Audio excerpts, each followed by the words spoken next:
Good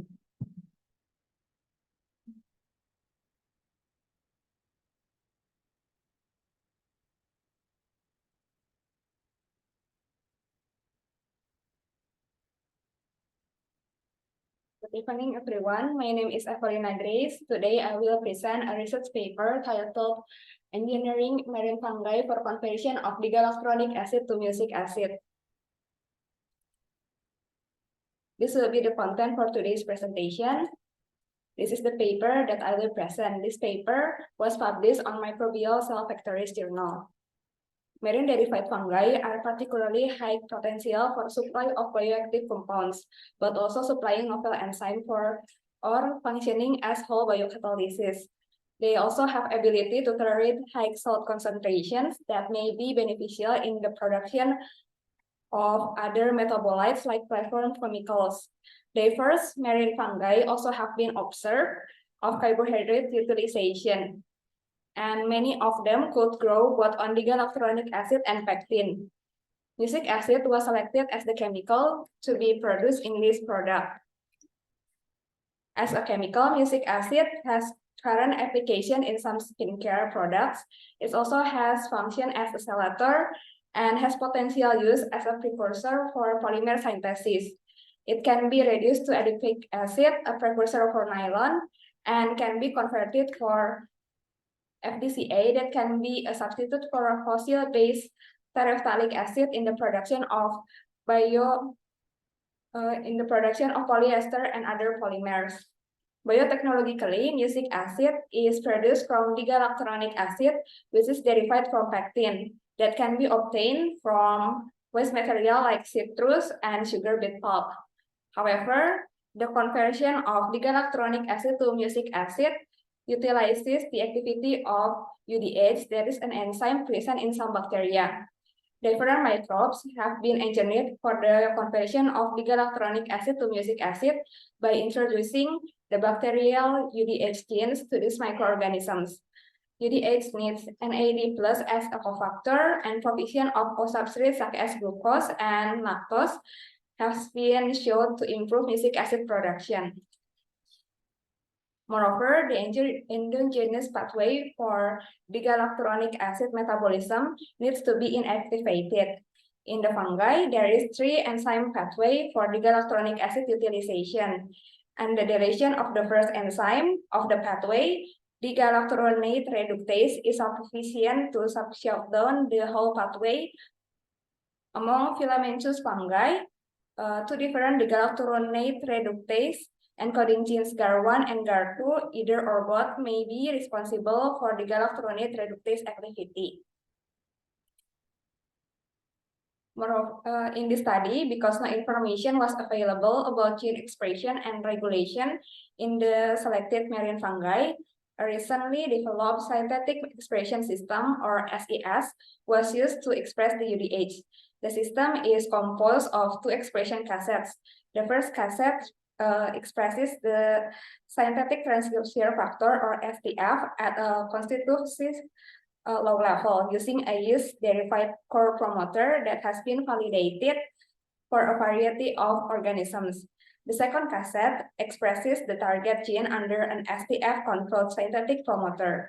Binding of the synthetic transcription factor to the synthetic promoter causes strong and constitutive expression of the target gene without need of an endogenous promoter, transcription regulators, or activators. In this study, initially 6 marine fungi that were able to grow on digalactonic acid and pectin were selected.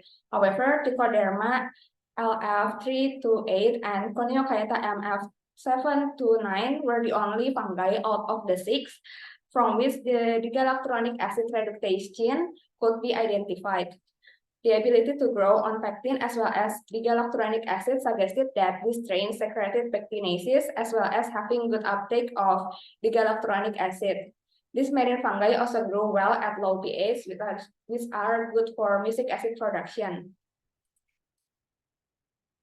This study was aimed to construct marine Trichoderma and Coniochaeta strains that produce mucic acid, assess the production ability of the base strain with 3 potential co-substrates and control pH, and determine whether a constant pH environment will improve the ability of the base Coniochaeta transformant to convert pectin to mucic acid. In this study, marine fungi Coniochaeta MF72829 and Trichoderma LF328 was used. Trichoderma rizae QM6A delta GAR1 UDH was used as a positive control in cultivations. Rizae QM6A as a control in PCR. E. coli top 10 was used to propagate plasmid, and Saccharomyces cerevisiae FY834 was used to homologous recombination in the construction of plasmids containing expression cassettes. The methods was started with application of the galacturonate reductase genes GAR1 and GAR2 from Trichoderma and Coniochaeta strains. The construction of the UDX expression cassettes, strain generation. Then transformants were obtained from both strains and mucic acid produced from digalactronic acid, polydigalactronic acid, or pectin in small scale using 24 well plates cultivations. Mucic acid was also produced in 1.5 liter bioreactor to further assess the production ability of the base strain with 3 potential co-substrates and control pH, and to determine whether a constant pH environment would improve the ability of the base Coniochaeta transformant to convert pectin to mucic acid. Then chemical analysis was done to determine the concentration of the glucose, lactose, digalactronic acid, and mucic acid. And also the enzyme analysis was done to measure polydigalactronate and pectin lyase activity. Marine Trichoderma LF328 and Coniochaeta MF729 were able to metabolize digalactronic acid and thus use possess GAR1 or GAR2 or both. Both of the Trichoderma and Coniochaeta fragments had around 80% identity to the rizae GAR2.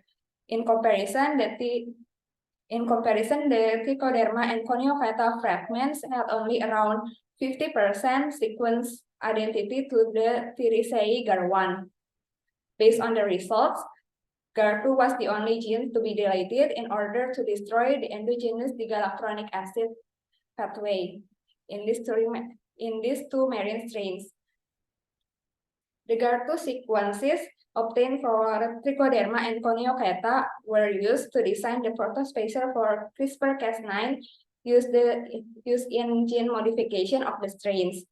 The 3 and 5 flanks for cassette integration to the genome were also planned based on the GAR2 sequences. Short flanking sequences were used for integration from 0.13 to 0.26 kilobyte. 2 transformants, both with correct integration, were obtained from Trichoderma strain, and 34 transformants from Coniochaeta strain. Not all Coniochaeta transformants were screened for correct integration, but 2 out of 3 that were screened show correct integration. 2 marine Trichoderma transformant, T2 and T3, and 3 Coniochaeta transformant, C1, C2, and C3, in which the UDH gene was expressed under the control of SESP and the endogenous digalactronate pathway had been disrupted, were cultivated in 24 wet plates with T. rizae as a positive control. From this graphic, as you can see, the 2 marine Trichoderma transformants perform similarly under all conditions tested except with glycerol as co-substrate. The amount of mucic acid produced and digalactronic acid utilized will depend on the co-substrate. Significantly, more mucic acid was produced with lactose or xylose as co-substrate rather than with the glucose or glycerol. The marine Trichoderma transformants produce significantly more mucic acid during 6 days of incubation than T. rizae D161646 in its condition tested. Moreover, Trichoderma parental strain did not produce mucic acid but consumed all of the digalactronic acid. Coniochaeta and its transformant could not grow on lactose. Based on this graph, all of the Coniochaeta transformants produce different amount of mucic acid under all conditions. strain C1 producing the most and C3 the least. Digalacturonate was generally utilized within less than 96 hours, and maximum music acid production was also observed at the same time. Then music acid concentrations remain constant after digalacturonic acid had been utilized. The parental strain did not produce music acid but consumed digalacturonic acid. Overall, music acid production and digalacturonic acid utilization depended on the co-substrate. For trichoderma transformans, more music acid was produced with lactose or dixylose as co-substrate. Meanwhile, for Coniochaeta transformans, more music acid was produced with D-glucose as a co-substrate. As seen in the table, the yield of Coniochaeta transformer were smaller than trichoderma transformans. Based on the results with digalacturonic acid as a substrate, the ability of transformants to produce music acid from polydigalacturonic acid was tested in 24 well-plated cultivations with dixylose or lactose as co-substrate for T2 and T3 and the glucose as co-substrate for C1 and C2. The marine trichoderma transformants T2 and T3 produce similar amounts of music acid and more than Thyrisei D16146. Music acid production by T2 and T3 was the same with either lactose or dixylose as co-substrate. There was no accumulation of digalacturonic acid in the culture supernatant, and it is unlikely that the polygalacturonic acid was fully hydrolyzed. Moreover, 34 to 42% of digalacturonic acid available in the polydigalacturonic acid was converted into music acid. Both Coniochaeta C1 and C2 produce less music acid from polydigalacturonic acid than from digalacturonic acid, with the glucose as co-substrate. Substantial hydrolysis of the polydigalacturonic acid occurred since digalacturonic acid accumulated in the culture supernatant up to 120 or 144 hours. Music acid production was also maximum at 120 hours and was not associated with the subsequent disappearance of digalacturonate from the supernatant. C1 converted 23% of digalacturonic acid available in the polydigalacturonic acid into music acid. When trichoderma parental strain T2, T3, and Thyrisei D16146 were grown in 24 well plates with citrus pectin as substrate and either lactose or dixylose as co-substrate. No music acid was produced, nor did digalacturonic acid accumulated in the supernatant. In contrast, Coniochaeta parental strain C1 and C2 hydrolyzed pectin to release digalacturonic acid, which accumulated in the supernatant for up to 6 days, after which the amount decreased. Both transformants C1 and C2 could produce music acid from pectin. The production of music acid by the new transformants was validated in bioreactor cultivations. T2 produced up to 25 grams per liter music acid from digalacturonic acid in fat bed culture at pH 4 with glucose as co-substrate. The lactose culture, however, had a lower concentration of digalacturonate in the feed than in the glucose and dixylose culture, and there was no residual digalacturonate in the culture supernatant at the end of the culture. In contrast, the culture with dixylose as co-substrate had residual digalacturonate throughout the culture. LF328 pre-ground on dixylose containing medium produce maximum polydigalacturonase activity after 4 to 7 days cultivations in flask containing citrus pectin. The polydigalacturonase was most active at 55 degrees Celsius and pH 4.9.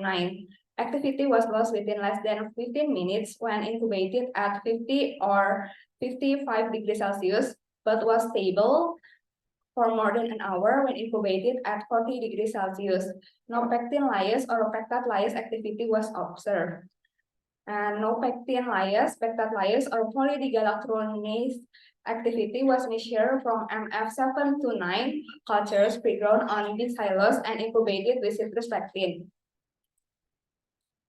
To summarize, marine fungi Coniochaeta MF729 and Trichoderma LF328 were successfully engineered using CRISPR-Cas9, and the scientific expression system was functional in both species.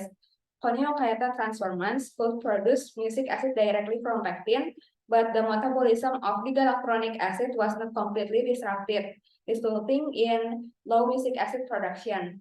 Meanwhile, transformants of Trichoderma had completely disrupted the galacturonic acid metabolism pathway, produced 16% more mucic acid compared to a previously engineered Viridaceae strain. Moreover, marine fungi had potential as production organisms for various compounds, not only limited to native enzymes or bioactive substances.